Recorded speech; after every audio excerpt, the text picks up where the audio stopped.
I thought it might be fun to make an oral history of AngelList while we're still alive and can remember what happened. I was originally going to make this a private room because I don't think anybody would or should care about this who didn't work there, but the privacy settings on AirChat prevent me from letting people who I invite in the room see past conversations. So I want them to see past conversations. So we'll do it public, and maybe it'll be fun for some people to follow along.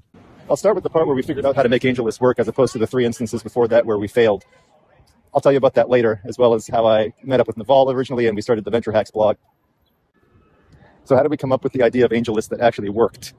I remember Naval and I were sitting in a coffee shop. The company was out of money. It wasn't called AngelList then, even. I forget what it was called. Maybe it was called Venture Hacks.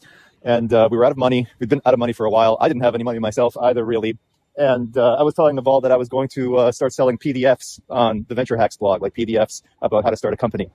I'd already made a few dollars selling the Pitching Hacks PDF, so I thought maybe this was a good way to make some income. And Naval had something like 10% of the company at that time. He was a mega advisor to the company. He was working more full-time on being an angel investor, and he might have also been working on his Vast.com, his verticalized search engine company still, even then. So this was 2010, and Naval was like, yeah, don't worry about my equity. You can keep all the money for this lucrative PDF business that you were thinking about starting.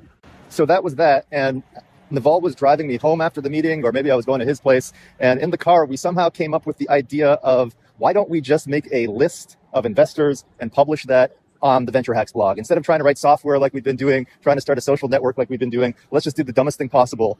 We ourselves would find a list of investors and what they like to invest in and their typical dollar amounts. That would actually be super helpful for Naval and I ourselves, because entrepreneurs were asking us always for referrals to investors. So we knew at least we'd have two customers of this product.